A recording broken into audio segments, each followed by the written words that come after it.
This is the golden question.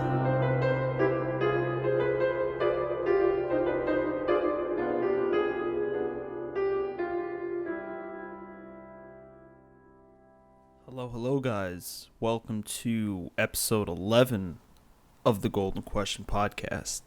Now, I know I haven't done an episode in a really long time. It's been several weeks. And I'm going to just briefly explain why I haven't made a video. And it's mainly because, finals week are upon us. And, well, they just passed. And so I put my attention on finals this past couple weeks because initially, I'm against the public education narrative and the narrative that we need education to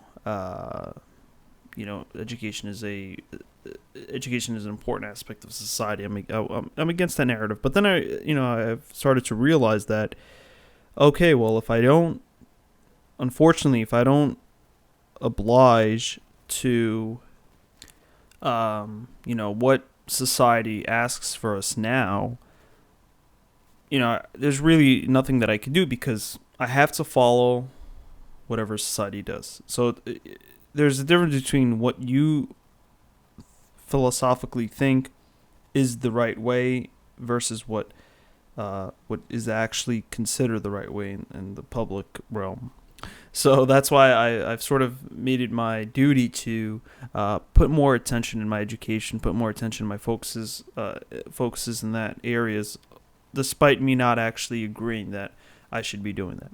So that's why the last couple of weeks I told myself, you know what, let me just put everything aside, let me focus on these finals, let me try to study the matter, which I did understand. It's just there's some small intricacies that you need to memorize that obviously in the real world you wouldn't need to memorize.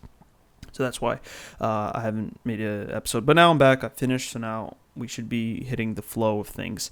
Now I do want to also depart. I mean, economics is an important part of life, an important aspect that shapes the way we view things. It shapes our theology, and it's an important aspect of life. But there are other important aspects of life also, such as some philosophies of science that also coincide with economics. That although it may seem like I only focus on economics, I do look at other other areas of studies that I think help formulate my worldview. Right, economics is an important factor, but there's also other important factors that help formulate my worldview. So what I'm thinking is maybe in the future we could start to diverge on asking other questions beside economics and beside politics. And I think that should help this channel encompass a large range of subjects, and it'll in effect increase my viewers because I'll have a variety of different viewers who, although may not be interested in economics, they might see some other things that they might deem of interest. So let's quickly just get to the question at hand right now, and it is, why has Amazon become the mega company that it is today, or the mega corporation? I'll probably think of another way of phrasing this question, and that'll be the title of this video.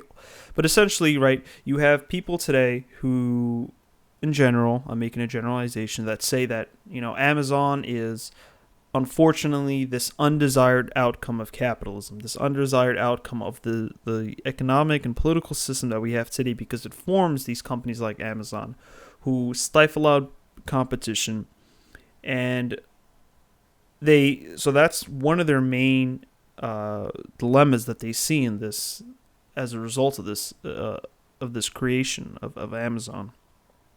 They can acknowledge some of the other problems, but their main source of the entire problem is because it's stifling out competition. What they don't realize is, although that is a problem, there are still other problems that might actually be of greater importance, and a lot of the other problems are not shed into light. And another problem that that should be taken into consideration is Amazon does not produce anything, right? It's just a logistics network that takes goods from other countries that are produced in other countries, mostly, right? Theoretically, it's goods produced everywhere, but what you see is it's mainly goods produced in other countries, and it sells them over here directly. You could buy directly from the producers of the other countries. You see, without Amazon, without this logistics network that Amazon has created, if you wanted to buy goods and services produced in other countries, you would have to do two things. You would either have to go through a middleman, which you have a business that buys goods produced in other countries and then sells them here, and it makes a profit, right? It's the middleman, so it has to include a surcharge there on their goods on top of the producer's profits, and then it sells them to you. So that's the first thing, and that's the way we've been doing it since, I would say, the mid 20th century. Ever since the 50s, I would roughly say that that's how we've been doing it, and it's been accelerated through the 70s, through the 80s, and up until the 90s. And obviously, after the 90s, that's where we see Amazon. And so, another way of buying goods and services, which is also, it's been not as prevalent as the initial way, where you buy it from a store that purchases goods from producers and then sells them here, is. But it's also important to note, it's that, we still have it, but it's not as to a greater extent, and that is the producer himself has to set up locations in this country and then sell his goods and services there. But then obviously that still includes a surcharge, because now he has to set up locations over here, he has to transfer the goods over here, so there's still a surcharge there. So no matter where you look at it, whether you buy the goods directly from the producer or from a producer who set up camp over here, if you want to put it that way, who set up a location over here, or if you buy the goods from a retailer, right, who purchases the goods from foreign producers and then resells them here, which is why you see similar prices, right? If you want to buy an Apple iPhone from Best Buy, it's the same price as if you were to buy from an Apple store, because there still needs to be that profit of margin there.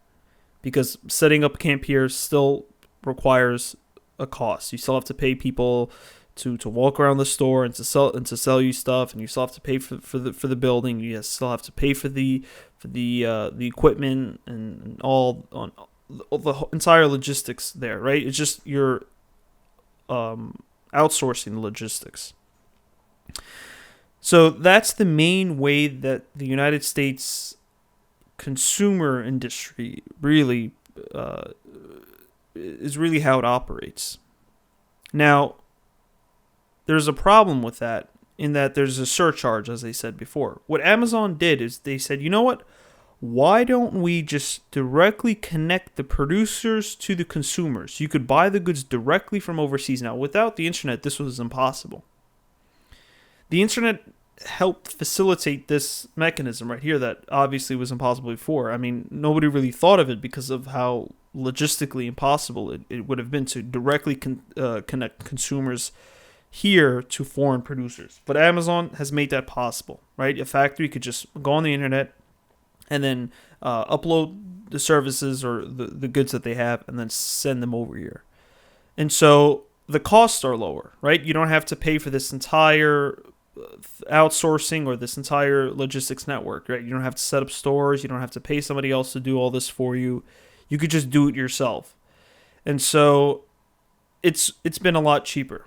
Now, the question is, why are these producers doing it this route? Why are they selling us these goods and services? Now, we can get into another whole topic in which initially they were attracted to the U.S. because we were on a gold standard. We promised them that if you made us these goods and services, we'll give you back some gold. Now, prior to that, the United States was producing its own goods and services. It wasn't importing them. And it obviously imports some stuff that we obviously can't produce in this country. But most of the stuff that we produced here. Something happened in which we we again, there are different debates on what exactly happened, but I would say the main general arguments are that the United States overtaxed, overregulated the industries here. And you could also throw in politically motivated unions, to help, again, increase the costs, increase regulations, increase taxes on companies here. So what do these companies do? They went overseas, or they just simply, went bankrupt and we were replaced by foreign companies. So you've had producers in our own country. Now those producers are no longer here. They're in other countries. Furthermore, right, to add to that, we've gotten off the gold standard. So initially it was excusable because you could say, all right, you produce us the goods. We've built this vibrant economy. We have a lot of gold. We have a lot of gold. We produce this vibrant economy.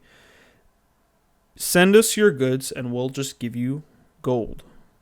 And obviously these foreign producers valued gold. They said, you know what? It's worthy. It's worthwhile limiting the supply for our own country, raising the prices for our own country, and then shipping these goods to the U.S. instead of, again, giving it to their own citizens. So initially, it was a fair bet, right? It was understandable, but now we've gotten off the gold standard, and so these countries now we're giving them back these dollars in return for all these goods. But again, when you have a currency that's just based on an economy, a nation's economy, because when you don't have it based on gold is valuable universally, worldwide. Everybody accepts gold as a form of currency, regardless if that person doesn't produce anything.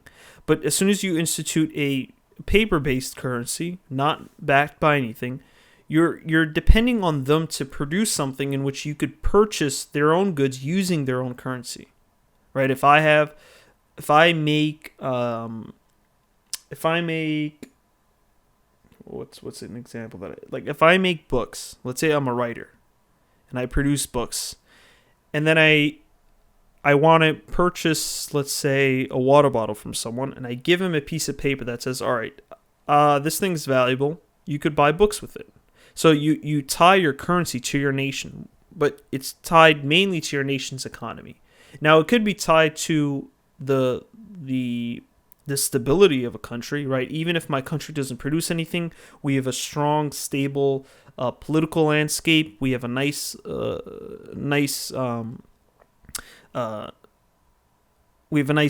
standard of living. We have really, you could say, the landscape is nice, right? We don't have any harmful, fatal natural disasters. We're a very stable country, and so if you want to live here, you're gonna have to pay taxes with those dollars. So no matter, you don't have to tie the currency to the actual goods. You could tie it to the political landscape.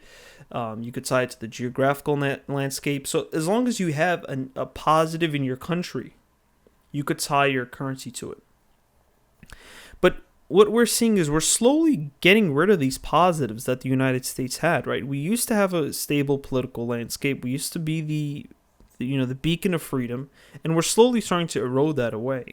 So no longer has the United States had, I would argue, this political advantage in which it was stable. Unlike these other nations that can go through civil wars, that can go through wars with against one another, that created instability and turmoil. The United States was like, you know what?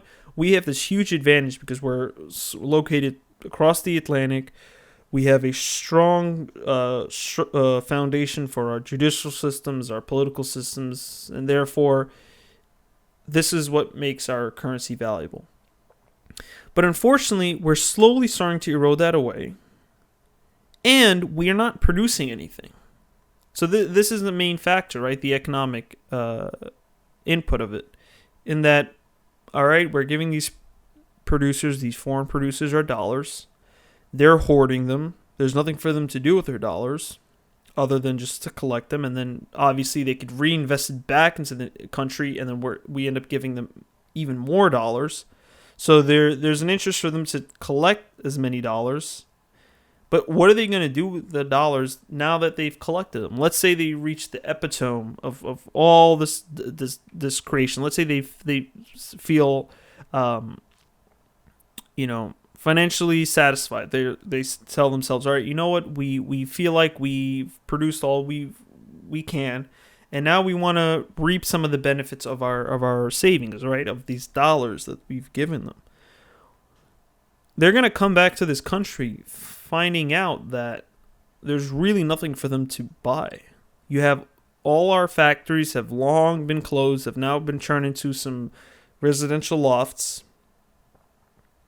And we don't have any machinery, we don't have any equipment. Everything has long been gone, right? And so from a foreign standpoint, from a foreign person's standpoint, they look at our economy and they see it vibrant, but they don't realize that the only reason why it's vibrant is because we're giving them goods. They don't understand that the United States isn't producing any goods of its own, and in fact, its political, all its advantages that it had, right? Its political stability. One could argue that the geographical stability is still there, but mainly its political stability, right? Its judicial systems, its strong police force, its fair judicial system. All these things are slowly starting to deteriorate. There's really nothing this dollar could do for them. There's really nothing they could gain from this dollar, because even if they don't want to buy any goods from here, they probably wouldn't want to live here regardless. And so the dollar loses value. So Amazon has tapped into that right there. It has tapped into that disadvantage that the United States is now starting to have. And it used to be an advantage. Now it's become into a disadvantage, in which the United States has gone many years of telling the foreign producers, you know what, we're not it's not telling them, but it's indirectly letting them know that we're not producing anything, but we promise we will produce something in the future because we have a strong political system, we have a strong judicial system, we have a strong economic foundation, we have these really nice, favorable business rules and regulations that don't hinder business. They're just the help business, supposedly. And so they've been relying on this faith, essentially. We've been telling these foreign producers, just believe in us. And although we don't have anything to show for now, just believe in us, and one day we will make your savings worthwhile. We will increase your standard of living with your accumulated dollars. And this is how Amazon has tapped into it. They realize that the United States isn't going to produce ever what it's not going to fulfill any of its obligations about producing things and revitalizing this economy. And so it said, you know what? We understand that the current situation, and again, this surprisingly ties into what I've said about the education system, in which although you disagree with the current system, you're still living in it, so you still have to abide by it. Although you disagree with it, you can protest as much as you want, but you're only endangering yourself. You're probably endangering others, and so the best plausible ways you could voice your opinions, but you still are living in the system. And so this is what Amazon has done. They understood that the dollar is not backed by anything. We don't have a strong economic system that's backed by it. So, and prices are increasing, right? These foreign producers, they're setting up camp over here. Their costs are going up. The retailers also, their costs are going up because now it's becoming even pricier for them to do business. So Amazon said, you know what? There's really nothing we could do. We can't change this political landscape. We can't change this this economic landscape. We can't just all of a sudden, abolish the Fed or raise interest rates or go back on a gold standard. And so they said, you know what? Let's just go on with the delusion. Let's go on with this blind faith. And let's connect consumers directly to the producers so that our purchasing power doesn't go away. When we've discussed or when I've discussed, but I like to speak in the the royal we, when we've discussed the disadvantages that the United States has now, the main disadvantage is it is on the foreigners, right? The foreigners now, right, all their dollars that they have saved is all going to waste. But they still have their factories. They still have their goods that they've produced, and they could still produce them for themselves. The main effect of this disadvantage is actually towards Americans. This is who the problem affects. It's us, because now we don't produce. We can't buy the goods and services that they're producing. So we're both going to suffer some losses. Right, the Americans are going to suffer losses because now they're missing out on the goods and services, and the foreigners are going to suffer on their losses because all their accumulated dollars and savings are all going to go to waste. But guess what? They still have those, the mechanisms for producing their goods and services. They still have the factories. They still have the machinery. They still have the equipment. They still have the labor. All that is still there. We don't have any of that. We not only do we not have the means of production, we don't have the actual goods and services. So we eventually, conclusively, we're the ones who suffer the most from this. And so what Amazon has done is said, you know what? We're gonna suffer no matter what. So just in the meanwhile, while this delusion is still occurring, let's let Americans artificially and promptly have a delusion of increased wealth, of an increased standard of living. Because again, as I said, when you buy the goods directly from the producer, you're buying them at a cheaper price. And that's how Amazon has grown, right? People, and this is why I think an important reason why we haven't seen as much inflation as we expected, and this is why I think you could also just look at the CPI, why the CPI hasn't increased as significant as we hoped it would. It's because of Amazon artificially lowering the costs. And it's when the CPI doesn't go up, if the CPI net does not increase, you're essentially saying your standard of living is staying the same, right? Your purchasing power is staying the same. So without Amazon, our purchasing power would have been decreasing on its own, right? We've been piling on rules and regulations. The path that we've been on since up until the 80s. The costs have been going up for retailers. Retailers have been pushing those costs to consumers. So ultimately, and also the foreigners now are finding it more expensive to actually set up camp in America. But Amazon has said, you know what? Let's give Americans an illusion that their purchasing power is in fact is actually not increasing. So it's giving them this illusion that it's not increasing, but in fact it still is decreasing. It's just they've sort of curbed it a little bit. And that's what Amazon has done. It's tapped into this weakness of the American economic, and you could even go as far as to saying it's our economic philosophy. Because this is what people believe now. It's no longer, all right, we acknowledge there's the problem, but we're just trying to, take this unfair advantage. It's people actually now believing in the delusion that the United States could just print as much money as it wants. It doesn't have to produce anything. We can just buy things from other countries. And it's become a mainstream philosophical idea now, an economic philosophical idea. So and Amazon has tapped into that, and that's why they've been successful.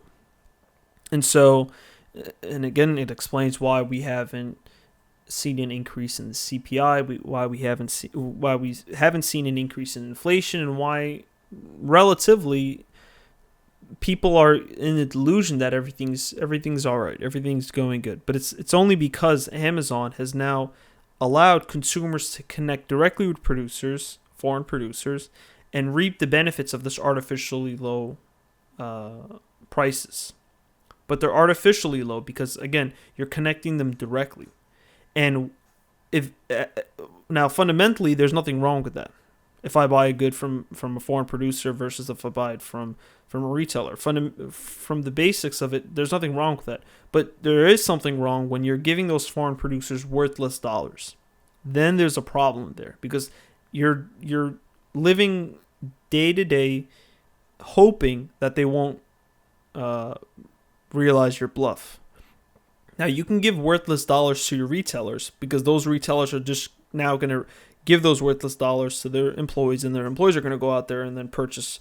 So the worthless dollars just stay within the country. What's dangerous is when these worthless dollars go to other countries, and then they realize these dollars are worthless, and then they stop doing whatever they're doing. Right? In this case, exporting goods to us. So hopefully that answers the question. Try to summarize all my points into in relation to why Amazon has become the Goliath of a company that it has become. And it's tapped into the weakness, right? The very fact that Amazon is succeeding is proof that our economy is not good. Because if our economy is actually good, you would see consumers buying goods from retailers, buying goods in stores, and us producing goods. But in fact, there's not enough goods being produced to meet up with the demand of our consumers. And again, we've priced out our domestic producers completely. And second, we can fool the foreign producers into thinking that we have this viable economy, and so we can give them our dollars and we can impute a certain value on those dollars in return for the real tangible goods. And so this is the problem that Amazon has tapped into, and which has allowed this phony economy to continue to become phony and not actually collapse in and of itself. I just want to add a brief timeline of the U.S.'s relationship with manufacturing. So, late 19th century, early 20th century, we've been manufacturing and selling our own goods domestically. And what that entails is you had manufacturers producing the goods in the U.S., as well as selling their own goods through their own means in the U.S. So you had a bunch of stores that produced all types of things, produced shoes, and then those individual producers sold their own goods in their own stores. So you would never see them sell them to a retailer and then the retailer then resells them.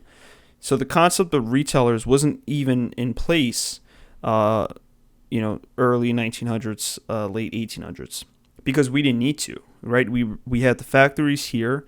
The factories then set up shop.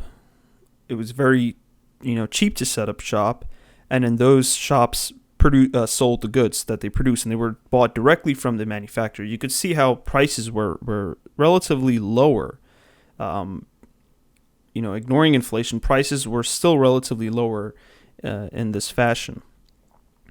And again, that has many advantages, as I said, one being that the price is lower, there's not a lot of risk involved, and all of that factors into the price. Starting 1950s, we've started to evolve a little bit. We've started to tack on a bunch more taxes, a bunch more regulation, and these manufacturers, the source, the producers, started to move elsewhere. So we've started to make it more expensive to produce goods over here, and so all these producers were being exported to other countries. Now, you could see what happens. Now the producers are located around the world, and they now have to sell their goods to the U.S., and you could see there needs to be a logistics network there, individual per manufacturer. And as well, the manufacturer now has to compete with the producers in other nations, the producers of the foreign nations. So there's still, if the domestic producer was just here, it just has to compete with its own domestic producers. But now, when it goes overseas, not only does it compete with other domestic producers, it also has to compete with foreign producers. And again, there's risks with sending the goods over here. And so when this started to accumulate, you sort of a lot of the companies now found it too expensive to set up shop over here. Obviously, some the really expensive stores had some capital to set up shop.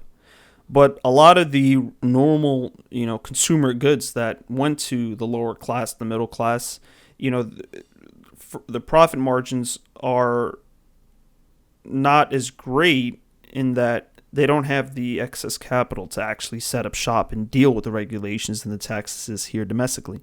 So what they did was, let's institute a middleman, and then we'll sell them the goods, and then those goods the retailers will then sell our goods. And this is where the concept of retailing started to come in handy, or started to come about. Now, I'm arguing that this scenario, obviously the most ideal scenario is the one that we had in the early 1900s and late 1800s, where you had producers domestically selling their own goods here. There's no middleman. You get the most efficient means of production, and you get the lowest cost. But given this scenario that we were in the 1950s, with more regulations, more taxes, making it more expensive for producers to stay at home, they were forced elsewhere. And then the concept of retailers started to emerge. And this is where malls started to emerge, right? And this is where Macy's, JCPenney, all these massive retailers, all these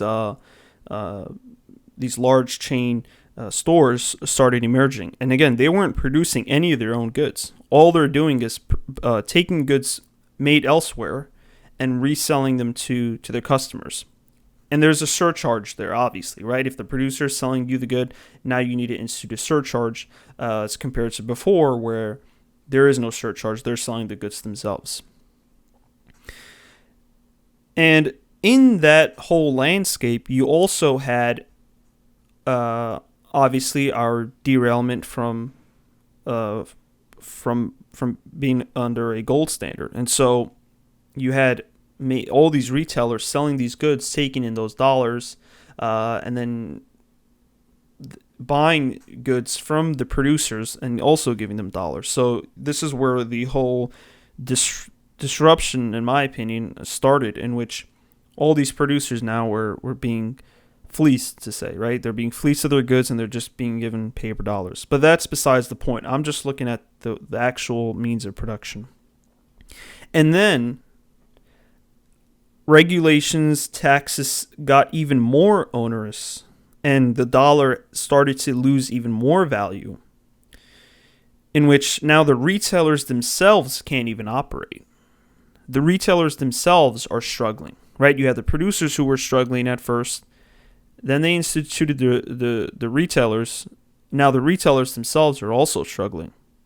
And that's what we've started to see late 90s, early 2000s. And I would say the breaking point is probably right now. I think this is going to be the end of retailers as we know it. And this is where Amazon comes in, because Amazon sees that it's impossible to do business here. It's impossible.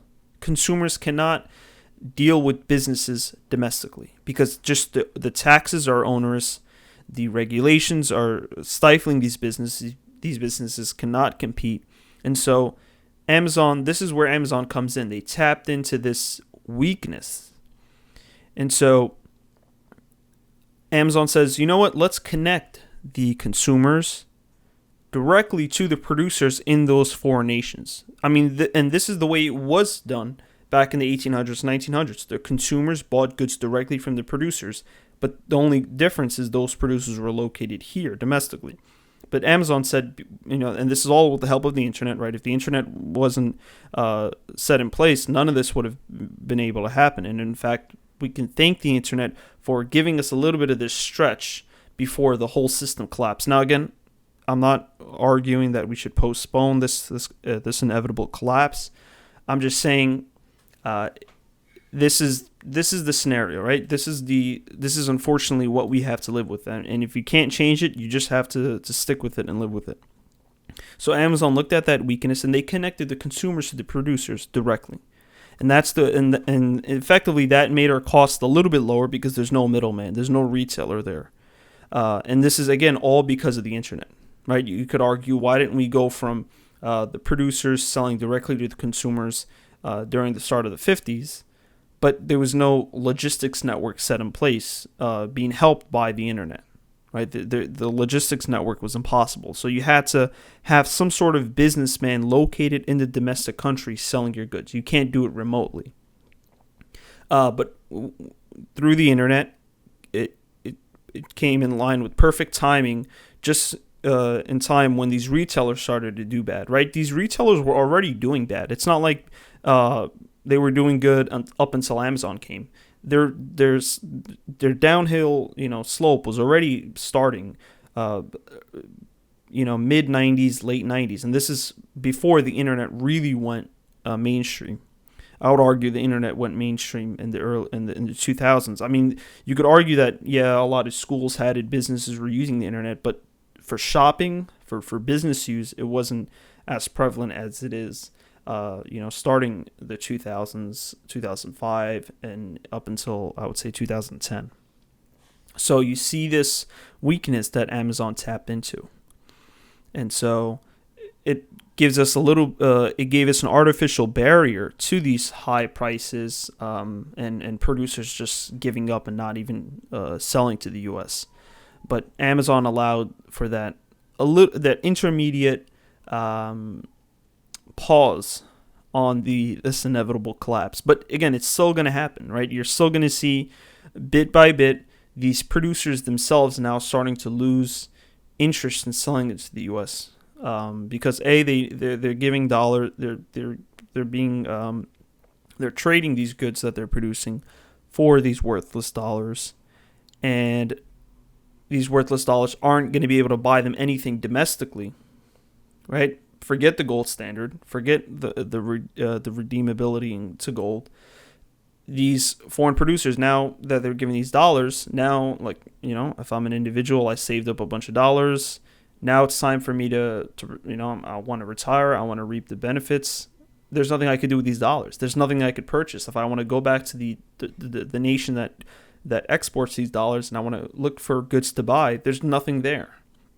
All they're doing is living by the goods that we're producing. They're not actually producing stuff of their own. And this is what's dangerous. This is what happens when you get off a gold standard, because it provides tendencies for a nation to do what the U.S. did. And that is to just import a bunch of goods and still claim that you're still claim that your economy is viable and functional and equitable.